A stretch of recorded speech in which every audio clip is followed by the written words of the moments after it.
All right. It's just after 12 o'clock, so we'll go ahead and get started. And thank you guys all so much for joining us today. I hope that everyone is having a good Wednesday and that everyone is doing well. Um, we just like for you to just kind of take a few minutes to just sit back and relax and settle in for a quick 30-minute conversation. We've got a super special guest by the name of NQ with us today. Before I talk about NQ, I'll just talk a little bit about Catalyst and who we are, who I am, and why we're doing these calls in case you've missed some of them in the past. But I'm Robert Fowler. I'm the co-founder and CCO of CatalystCreativ, and we're a creative agency that focuses on branding, marketing, and events using our proprietary method called Seventh Level Engagement Framework. And Catalyst started about 7 years ago. We've been a fully remote team since day one. So if you were with us for our first call, we talked a lot about remote work. And then we've also talked about engagement. And last week we talked with a few experts on operations and finance. So this is our fourth call, and we hope that you've enjoyed them if you've been able to listen to the recordings or been with us in the past. If you need to get in touch with us for any reason, if you're joining us by phone, feel free to email us at coffee@CatalystCreativ, no E at the end of creative.com, and we'll send you if you want to submit any questions, we'll be checking that email throughout this session. So, we really just wanted to see how we could help. 4 weeks ago, when all of this news was sort of breaking here in the United States, and we had seen what had been going on in Asia and Europe and throughout the rest of the world, we just were kind of trying to figure out anything that we could do to help. And that's really where these calls came. So hopefully this will help build some bridges and help connect our communities and provide some resources for those of you who may need them if you're a small business owner or you work on a team, and hopefully you'll find these helpful. So I'm super excited about our guest today. I've known Adam for, I guess, probably 5 or 6 years. He's a national poetry slam champion, an award-winning poet, a multi-platinum songwriter. He's been named as one of Oprah's Super Soul 100 list, as one of the most influential thought leaders. He's been the first spoken word artist to perform with Cirque du Soleil. He's been featured on A&E, ESPN, HBO's Def Jam Poetry. And Adam really has inspired audiences around the world with his live performances, which I've got to see quite a few of, and they're just amazing, as well as his storytelling workshops. So many of his poetry videos have gone viral and has over 70 million views combined. So adding to that long list of achievements, he's now an author. His book, Inquire Within, was just released, and I'm waiting still now to get my copy in the mail from Amazon. So feel free to check out Amazon or Barnes & Noble or his own website, which will provide a link here in the chat so that you can access that. But after last week's call about finance and operations, we really thought that we just kind of needed to get a little bit back to the soul. That's what Catalyst has sort of always been about from the very beginning. Is yes, the branding and the marketing and the operations are super important, but we've also really tried to help build community and have that soulful sort of like connection between people. And I can't think of a better guest that could kind of help us with that today. So I think sort of the best way to introduce NQ is to hear his performance first. He's so graciously offered to perform one of his poems for us. It's actually one of my favorites, so I'm super excited about that. So if you have a moment, close the door, whichever room you're in, just kind of sit back and relax, and we'll do a Q&A afterwards. But Adam, I'll turn it over to you to do a little performance for us. Great. Thank you, Robert. Appreciate it, man. I want to buy a house where I can make memories in every room. Plant a garden in my backyard and watch the flowers bloom. It will be big, but not so big the guests would get lost. It will be nice, but not so nice that everybody whispers, "What it cost?" Whew. It will have gorgeous views, but being higher doesn't mean superior. I've learned not to judge a house by what's on the exterior. It's what's on the interior. And I don't mean design, because a house is not a home unless the people are aligned. I used to want a mansion. I thought that'd bring me joy. I went and bought a lot of shit that I had no time to enjoy. I was working for a living, but it wasn't working because I wasn't living. And a life without living is unfulfilling, filling up the empty space with all the things I was getting, yet I could never get enough or give enough to be enough. And that was constantly upsetting. Value is a tricky thing. Is it something that we own, or is it something that we can bring? I mean, experiences are priceless, and it doesn't cost a thing, because once you make your mind up, you can accomplish anything, even if it seems impossible. Impossible is possible. We take for granted that defying gravity is illogical. Intend what you desire, and your will be unstoppable. See, hope can be despair in disguise. So instead, I decide. Then I watch as my reality realigns. After all, what is time if it's different in a different place? We're all in one place, floating out in outer space. They'll never bottle time. You can't buy anymore.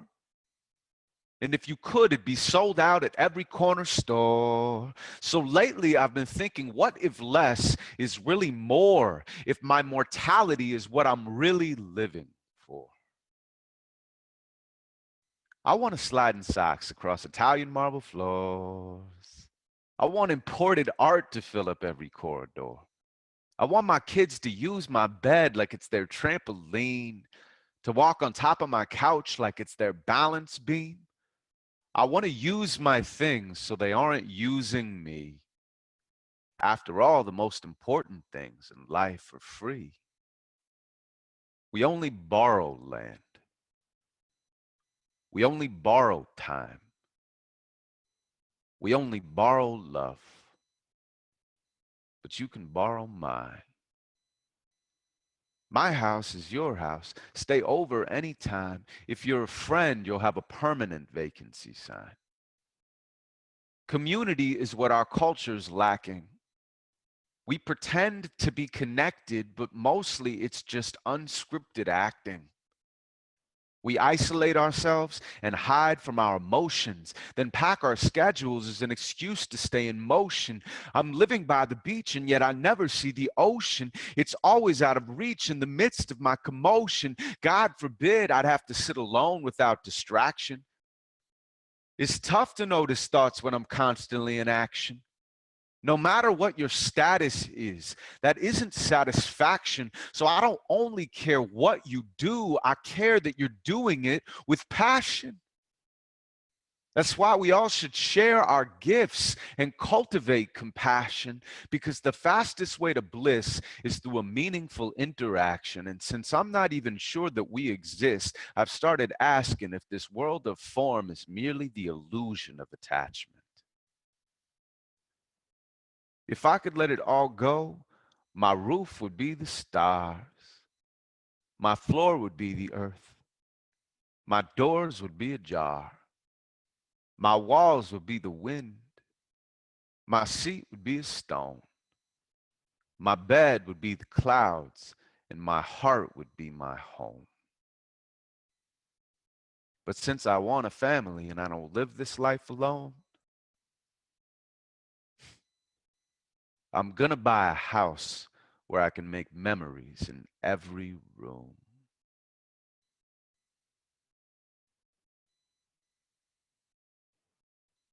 Thank you. Amazing. I don't know about the rest of you guys, but I have total chills, and so many of the questions that I thought that I was going to ask you, Adam, are probably going to change after getting to hear you perform that again. So Great. thank you so much. That actually means we're in the moment. I love it.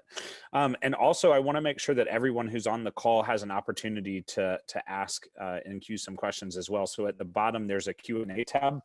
And we're actually going to be giving away a copy of the book, Inquire Within. So if you guys can just submit some questions, we'll pick someone at random who's asked a question and get your contact information and get you a copy of the book. So again, thank you. Thank you so much for that. One of the things that I guess as long as I've known you, I've really never known the answer to this question. How did you even get started with being a spoken word poet, or how did this become your craft? Did that evolve over time, or is it something that a gift that you sort of always had? Yeah, so I was born and raised in Santa Monica, and my father was not around. My mother was a school teacher, so she raised me alone. And when I was around 13 or 14, I fell in love with hip hop.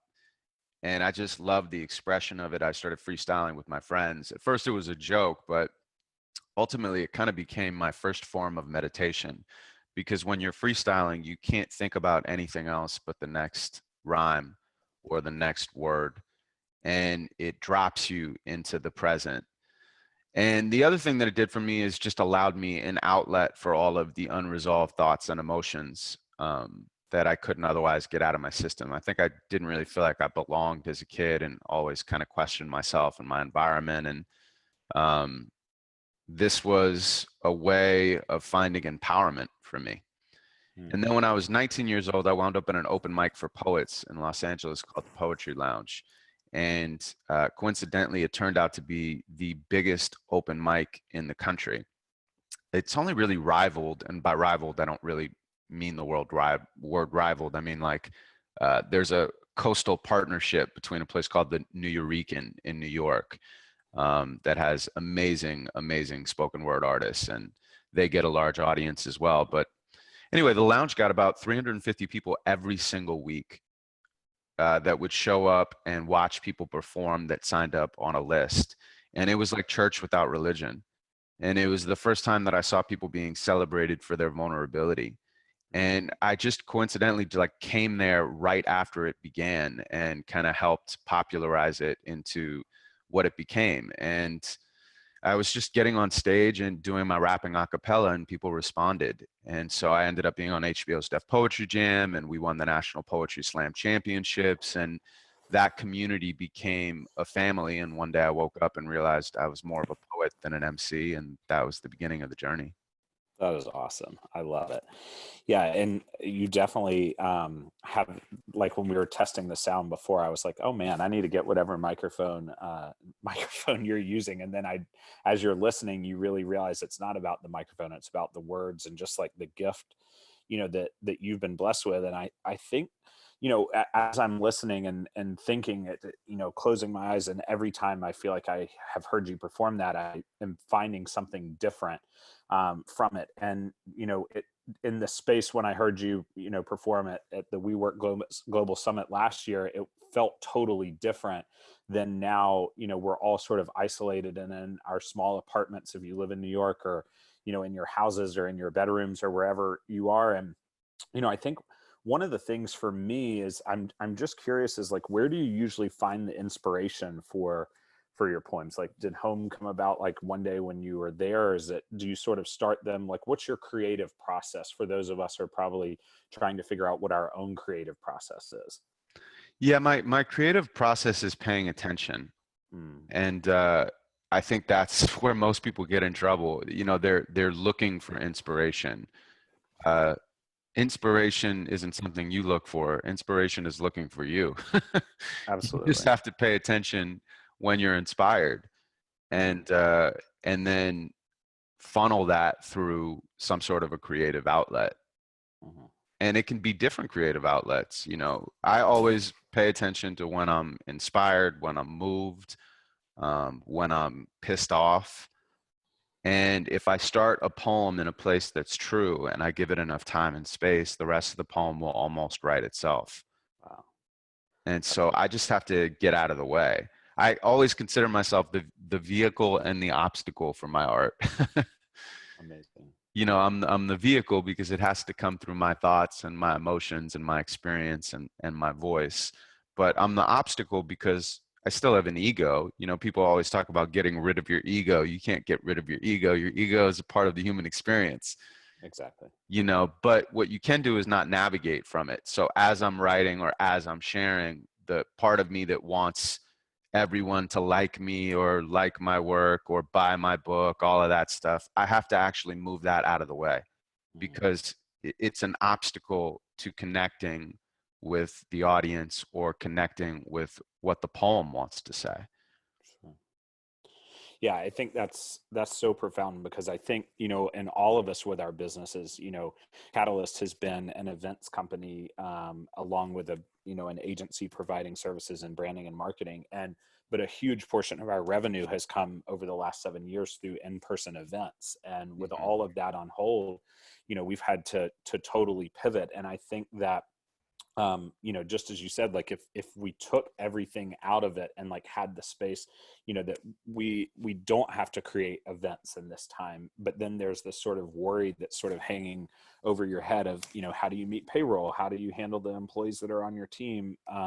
Everyone's going through something different. And that kind of like, leads me to this next question. And this is something that I've been thinking a lot about. Is there's so many articles right now that talk about like we need to use this time to find our passion. And I think that's great. I think if you have the space to do that, but I'm not really sure how someone can do that when they're so distracted. If you turn on the news, if you open social media, if you're talking to friends and family, if you drive by the hospital, like it's all a little bit scary. And I personally, I'm worried about, running Catalyst while Amanda's on maternity leave. We're contacting the SBA. We're talking about PPP loans. How do we respond to our clients who are canceling events? And it's really hard. And I think personally, I have not had the capacity to think creatively right now.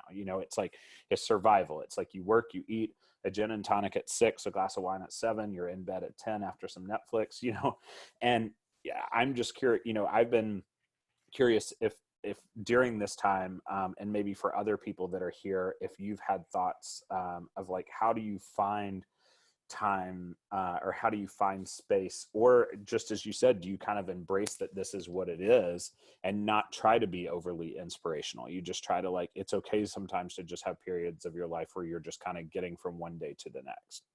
Yeah, I don't force the muse to show up. Mm, mm, She gets mad when I do that. I think everyone is going through their own set of unique challenges right now. And if you're in survival mode, you're not really going to have the space to create. And yeah. that's totally understandable. And uh, I wouldn't suggest that someone try to find a creative outlet when they're in survival mode. But what I would suggest is that you have to find a way to move energy, Mm, because that's what emotion is. It's just energy. And if you don't move it out of your system, it gets trapped inside of you. And that's when it actually does become disease. Or, if you weren't quarantining, you would take it out on somebody in traffic. And that's a real issue in this society is how much we ignore and are afraid of our pain. And I think that that's caused a lot of other issues. sure. This is the most unique time that any of us have ever been alive. There's not another point that has had global repercussions. Everyone in the world is thinking about how to deal with the same thing in different ways from different perspectives. And this was unimaginable 3 months ago. So I think a lot of people are playing catch up. And I think for anyone that's not completely in survival mode, I think that you have to acknowledge the fact that you're really lucky to be able to quarantine. I Mm, mean, it's a privilege. And really take that into account, because a lot of people don't know where their next meals are coming from. They don't know how they're going to keep a roof over their head. To your point, a lot of companies are trying to figure out how to make payroll and take care of their employees that have become like families under these really difficult circumstances. And I certainly don't have any of the answers to that, but I know that I wrote this book, Inquire Within, and that it was medicine for me to write. And I hope that it's medicine for people to read. And the whole idea behind it was us reevaluating who we are and where we are and how we want to live. And that is the type of thing that can't be externalized. The true voice that tells you all of those answers comes from inside.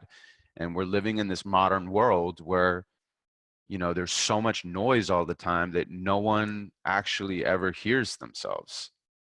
And art can be an avenue to hearing yourself. And I think that's something we all have to do individually and ultimately collectively, because it's very clear that Mother Nature is like, no, go sit in the corner, yeah. think about what you've done.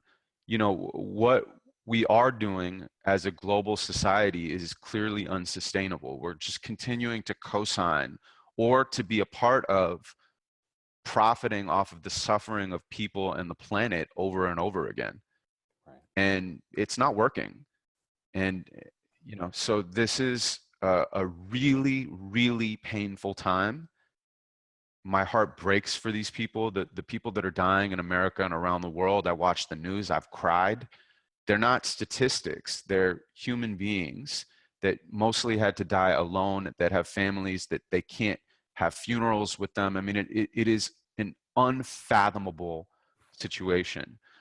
But I also think in every trauma, there's an opportunity, and both of those truths, I think we have to hold in the same space at the same time. Yeah, I love that. I love that.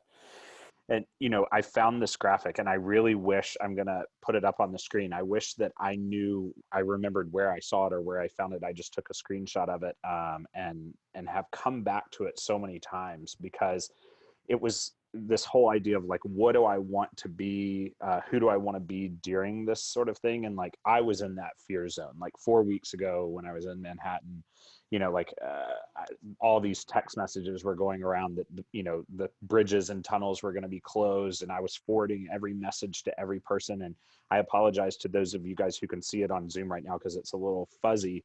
But we'll send it out in the recap of this. But there was all of this, I've been through, I feel like all of these stages and, and I think that it's not like you kind of go out of one and then you're back. I have a friend who is exposed and they're waiting on test results and, they're high risk and it's all a little bit scary. So, you feel like you're kind of like into this action zone, like where you could make art or, you could like, do things for other people. And then it's sort of like something happens, you're kind of sucked back into this like fear zone.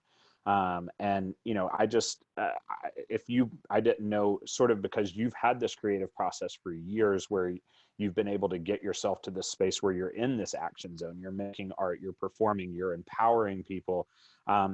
Just curious if your thoughts on sort of how you kind of during this time can move from like that fear zone through the learning zone and then onto this action zone where you are creating something that maybe you're finding a purpose inside of you that you've never been able to like take the time or never had not even really the time, but the other resources. Maybe sometimes people are moved by fear or they're moved by anxiety or whatever that is. And how do you kind of embrace that so you can get to that action zone where you can actually make real changes in your life? Look, no one ever changes unless the environment changes. Mm-hmm. There would be no reason for you to ever change if you were perfectly happy with your environment. Right. Right. So true. So, yeah, fear can be a great motivator, but it's what we decide to do with that. Mm-hmm. How do we learn? How do we grow? And what are our actions? If our actions are to ignore or distract ourselves from our fear, or to turn our fear very quickly into anger and take it out on other people, then we're just going to perpetuate more of that fear. Mm-hmm. I think that we have to figure out what are positive actions that we can take to be of service and support to other people and ourselves. To ourselves first, to our immediate family and community, and then to the world at large.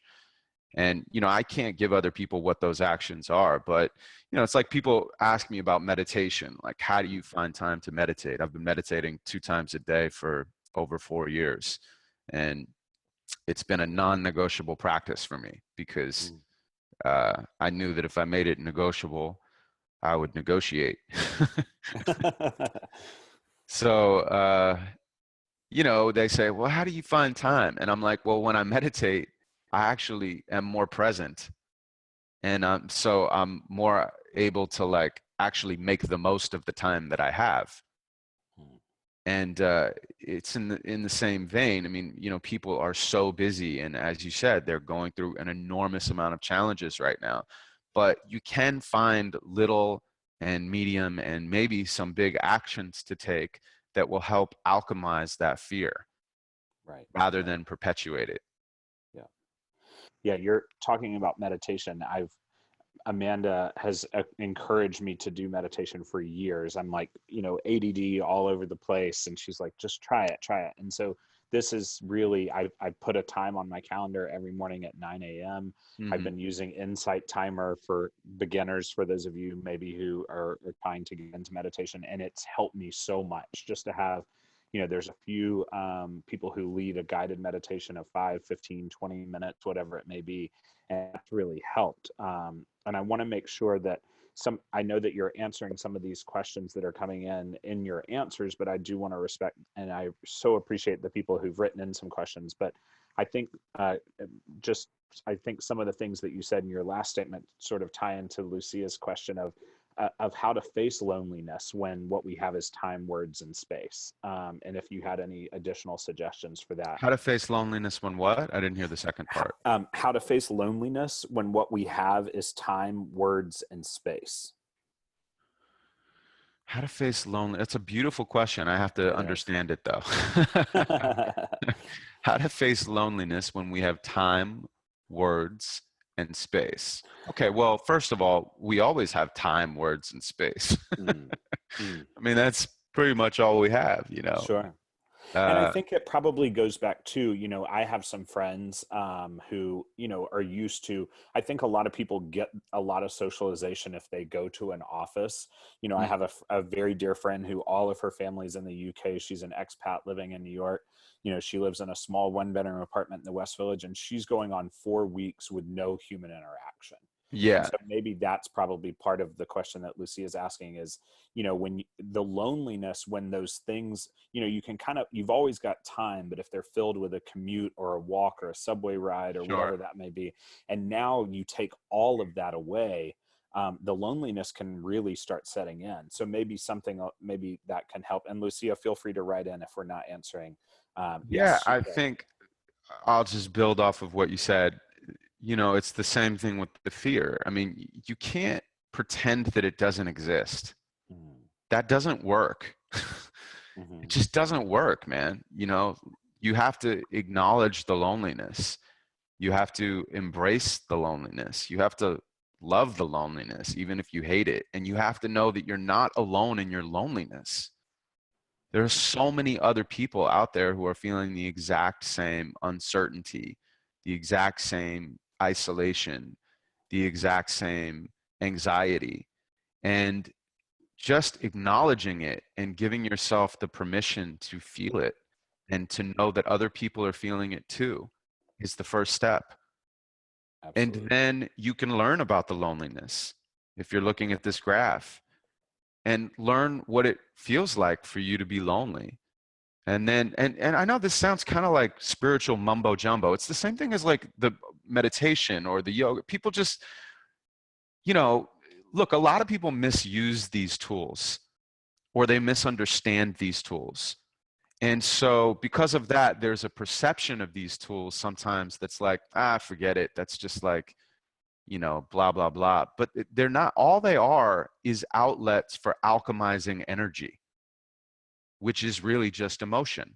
Mm, And so, yeah, you learn about the loneliness, you grow from the loneliness because I promise you, you will grow from this experience if you don't victimize yourself, perpetuate it, blame other people. If you find a way ultimately to be grateful for what you've gone through, even if you don't understand it, you will be empowered by this experience and come out on the other side stronger. And how do you do that is by taking positive actions in the moment that mm, move you forward and that allow you to release some of the emotion. So I think it's about acknowledging, and I think it's about action. And I also think it's about connecting with other people that feel the same way so you can discuss it. There's so many ways that you can reach outside of this little silo that we're in because everyone's quarantining and everyone's looking to find ways to connect. I mean, we never would even be having this call if the environment hadn't right. changed. Right. So, you Absolutely. know, just know I don't know you, but I love you. And I'm sending you a lot of love wherever you are. And you aren't alone. And I'm here with you right now. And I appreciate you. That's awesome. So awesome. Yeah, we're all in this together. And I think Mark's question that came in that was also about the isolation, and I think what you just described there is great, but uh, taking it one step further is how do we strengthen ties of community and connection and responsibility to one another? Like while this isolation is happening, yeah, like how do we strengthen the ties of community? Obviously, through calls like this and FaceTime happy hours and chatting and reaching out. And I've actually had more telephone calls in the last 4 weeks than I've had in the last 4 years, probably because I'm definitely more of a text email type person. But just curious, Adam, if you have any insight on that of how to strengthen ties of community and connection / responsibility to one another. I think that there is a comfort zone that a lot of us have, but I'll just speak for myself. I mean, sometimes I used to have major issues with depression. I worked through a lot of different stages in my life. I've lived a lot of different lives, and I've been a lot of different people. And when I used to get depressed, there was like almost a part of me that liked it. There was this like small part of me that it was like I could just be the most important person in the world when I was depressed. My problems were bigger than anyone else's problems, and I could just wrap myself up in that. And what I learned now is, when I have those types of thoughts and emotions and I can move them through me, is I have this macro view, and I know that my problems are mine, and I don't take those away from me. I don't take away their meaning. I don't take away their value. I don't take away their intensity. But I don't think that they're the only problems in the world. So I think we all have to do that in this situation, and we have to find ways to not only connect with other people who are in similar situations so that we can relate, go out of our comfort zone, even if we're not feeling our best, to connect with other communities who are in similar situations so we can relate. And then the last part is to find ways to be of service to people who have it worse. You know, and if you can give a little bit of money, you give a little bit of money. If you can find a way to give something else, or to connect with people, or to check on people in your life that are, going through more pain and suffering, then that's one way that you can get the microscope off of yourself. Yeah. And find a way to connect with, your immediate community and the larger human community. Absolutely. Yeah, I love that. I love Elaine's question here is she says, I love the book cover. Can you talk about the meaning and inspiration of the imagery of the tree and the roots? Yeah. So if you look at the book cover, which I don't think anybody is right now, but you can, of course, look it up. The branches of the branches of the tree mirror the roots. And then when you turn it upside down, the roots become the branches, and the branches become the roots. And then when you turn the book to the side, it's lungs. Mm. And that's the two halves of the book. It's inhale and exhale. And inhale is the personal poems, and it's pretty much like my poetic hero's journey, whatever that means. And then the second half is exhale, and that's the social and political stuff. So it's change yourself, change the world. And we were really blessed. We worked with an amazing illustrator named Musta Sharik, and we did like almost 60 illustrations for the book. So it has this kind of Shel Silverstein-esque vibe, but in my style. And then we also, on the cover, have a bird on the tree, and we have a bird flying away. And I don't really explain that metaphor. I just allow people to interpret it however they want. And then on the very top, it says, if you change the present, you change the past and the future. I love And, it. I think that means if you change the present moment, you change your relationship to the past, and you change what you're manifesting and attracting in the future. And then on the back, it has a signpost that has a bunch of different signs on it pointing in different directions, and all of the signs say here. And then, of course, there's the audiobook, which has me reading all of the poems. which is 2.5 hours of me reading my poetry. So I can read these poems to you anytime that you want. And I'm unbelievably proud of the audiobook as well. They're just two different ways to consume the art. And I've had a large number of people who have bought one and then immediately bought the other, or vice versa. So that's a real compliment. And I've just been really humbled and grateful for all of the responses that we've received so far. I love it. That's awesome. Yeah, Catherine wrote in and said, for both of you, major events evolve beliefs about ourselves and our world. How have these last few weeks changed you? What will you do differently after this is over? And what have you learned about yourself and your world? I love this question. Robert, do you want to answer first?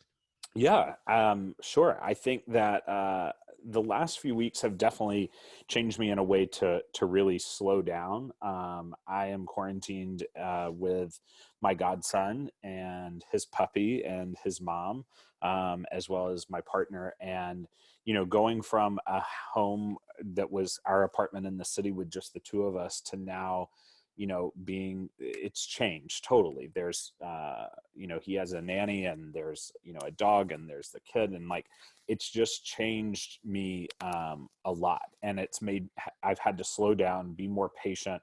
The first week was a lot of trials for all of us. I'm used to it being very quiet, working from home during the day.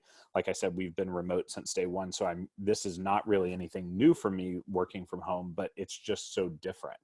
I used to really love, like going out for lunch and sitting at a restaurant by myself for lunch to just kind of get out and get away from my computer and get away from my phone. And now I've tried to translate that into, a couple days a week, we try to have family lunch and block our calendar where when he's not doing online learning and the rest of us aren't on calls, we try to sit and have lunch. And, just trying to be a bit more present, I think, and like seeing the world through a 6.5-year-old, almost 7-year-old, who's probably going to be celebrating his birthday in a few weeks, through all this, really just trying to see that like he sees what's going on the news, but he doesn't really get it.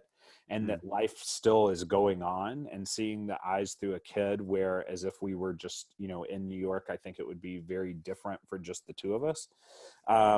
And so I think that for me, that's been a huge part of it. As far as events, I am the first person who will tell you I love events more than anything in this whole world. I love to entertain. This has been my career for the last 10 years. I don't think that events are going anywhere, but we are trying so hard to try to figure out what digital events look like. Adam, just as you said, like I totally agree. We would never be having this conversation. You wouldn't be getting to share your craft with, the group of people that's on this call and that will listen to the recording later, had this not happened. So I think that, we'll all have to do things a little bit different, but, and I think it's going to be a long time. Adam, I think the last time I saw you was maybe at CES. Yeah. And, like, I think it's going to be a long time before those type of events come back, where companies are paying for, huge amounts of people to travel and stay in hotels and these, expensive tickets to go to these events. But I think sort of what we've been doing for some of our other clients, like one in particular, Speakfully, these intimate dinners where people are able to have conversations, 15 to 20 people, where people really get to know each other. And I think that's the connection that we're all craving, not all going to Vegas, staying on the strip, conference all day and then parties all night. I think it'll be a while before it gets back to that. But I think as soon as we can, these more intimate experiences will be coming back.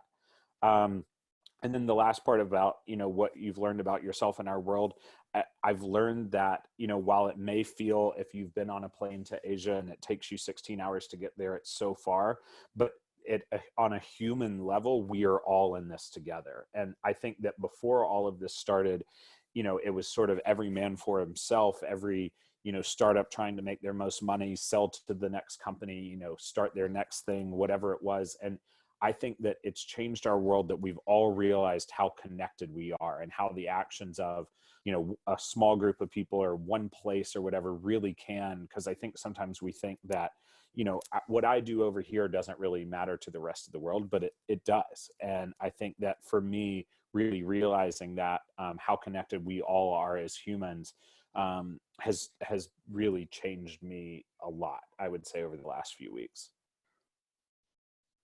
That was beautiful. Yeah, that was a really, really beautiful answer, man. Anything you would want to add? Um, what do I want to add? Uh, look, man, I was like really concerned about this in mid-February. Mm, Like, and everyone around me was kind of laughing at me, to be mm, quite honest. My amazing, amazing manager, Kevin Heckmet, who's an absolute unbelievable Buddha of a human being. My girlfriend, everybody was kind of like, okay, dude, like calm down. And yeah, we were at an event in mid-February for it was like event planners. It was an event for event planners. And there was, I don't know, 250, 350 event planners in Santa Barbara. And I did a show and got a huge standing ovation and people were crying and I came off stage and I said to Kevin, I don't think any of these people know that there aren't going to be any events for the rest of the year. mm. And he was like, all right, Schmalholtz. That's my last name, by the way, Adam Schmalholtz. I go by NQ, but so he always calls me Schmalholtz when, I'm being a doofus. But I wasn't wrong. And here we are. And I kind of knew it was going to be like that. As soon as it jumped from China into South Korea and Japan, I was like, okay. I was like, there's too many planes that Sure. are going around the world. It's just not going to be contained. And so there's a lot of great things that have come from this, and there's a lot of really, really painful things that have happened and are continuing to happen and will happen. I have had to promote my book throughout this because I've had a responsibility to myself, to my manager, to my agent, to my publishing company, and ultimately to the poems that I created. I, have a line in the book that says the art is more important than the artist is. And I created these pieces. They're separate from me now. This book is in the world, and I love this book, and I want it to have a life of its own. So I had to do justice to promoting it at a time when I felt pretty internal. Right. The book is Inquire Within, and that's exactly what I wanted to be doing. And yet I knew that this book has magic in it, and so I wanted to make sure that I did everything I could do to get it out there. And so that's been my process. Now, throughout that process, there is one thing that I have learned and one hope that I have, which is that I think we all need to let go of this like celebrity culture thing that we have, which is our society basically, because of consumerism, it forces us to externalize the answers. And we look up to people. There's this hero worship that we have where, someone that we admire, we put them on a pedestal and we make them superhuman. And in doing that, we almost separate their accomplishments from us. We make them farther away, and then what they have accomplished becomes almost discouraging rather than inspiring. And so I think, that's our society. We look up to people or down on people, and we rarely ever look at people. And I think we need to start looking at each other. And because we have to connect in these weird ways, and because the technology isn't, I mean, it's amazing, but it's not always smooth, there's this release of the veil of perfectionism. Even on the news, man, you watch the news and you watch, these smartest people in the world talking about these problems, and yet they're doing it from like this like little room in their house, and you see it's kind of messy in the background, and a kid walks in, and you're just like, wow, everyone's just a bunch of schlubs like me. We're all figuring it out. And I think that's important, that we actually see each other, and not only see each other in America, but see each other around the world and realize, to your point, that we are all in this together. We are spinning in a tiny rock in the middle of space and no one knows what we're doing here. And I think Yeah, it's very, very important that empathy and compassion come out of this situation in a big way, and that we wind up building bridges rather than walls. absolutely. Yeah, I love that. Um, This one is sort of, I'm just very curious about this question that came in as well, is what was your most memorable performance?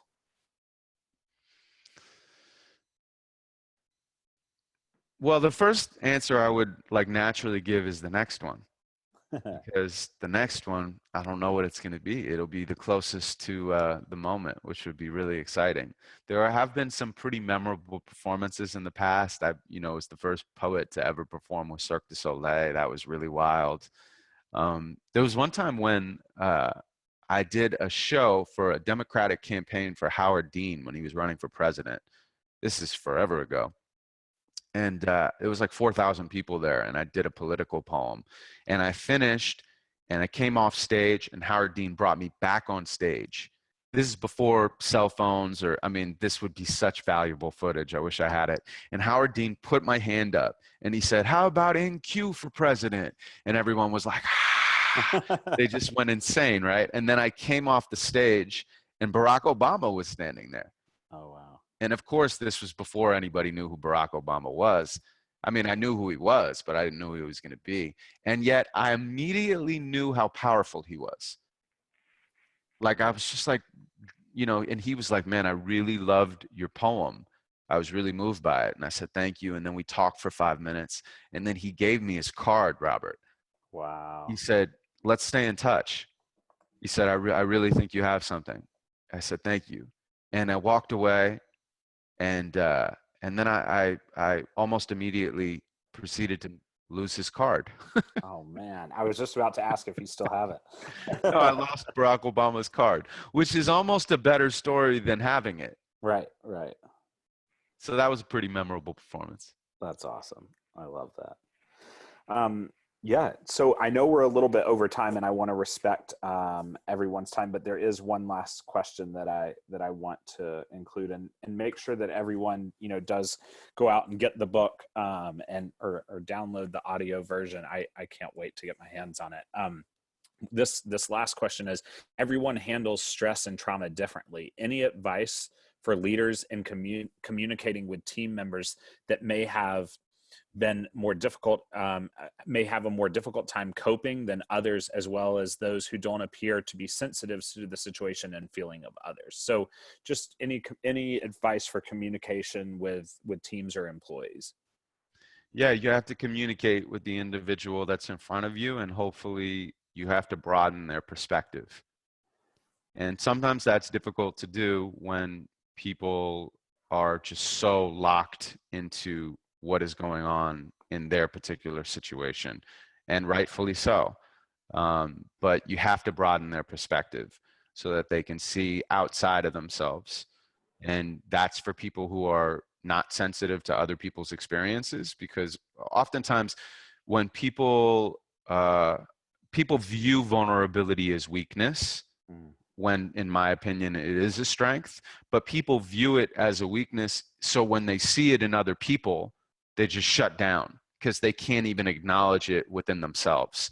Those are the people that are unsensitive to other people's experiences. And you have to find a way to broaden their perspective so that they can connect and truly, hopefully, empathize with what other people are going through, and that will help the communication and the collaboration. And for people that are going through something, you just have to make them understand that you understand, and make them understand that there will be an end to this. They are going to find a vaccine, and ultimately this will be over, and it's not an existential threat, and we will get to the other side of it. And how can I be of service to you? Is there anything that I can do? I understand. I don't have to change your suffering. I just have to acknowledge it and be with it for a moment, to be human for a moment. And that often can be real medicine for people. I love that. Well, thank you so much for joining. And one thing that I've always left the end of these calls with is just the importance of giving yourself a little grace, self-care, taking care of everyone's journey through all of this, where everyone is trying to figure out different things and dealing with things a little bit different. And it's, for some people, it's a bit of a grief process. We're all grieving the life that we had 2 months ago. So just making sure that everyone's got a little space. And being easy on yourself and taking time for yourself. So NQ, I really appreciate you being with us, and we'll be sharing the recording of this. And definitely make sure, if you're on the line, make sure that you purchase the book. And we wish you the best with your book tour. Now we know it's virtually, but look forward to being with you. Who knows where that may be and when that may be, but we always seem to run into each other in the craziest of places. So Yeah, man. thanks so And much for being here. of course, thank you for having me, and thank you to CatalystCreativ and Amanda as well. I appreciate all of you guys, and I'm sending you a lot of love. And to anybody that is listening to this, just, be kind to yourself, be kind to others, and keep loving. Awesome. Thanks, man. I appreciate it. Okay, brother. Take See you care. soon. Bye. Bye-bye.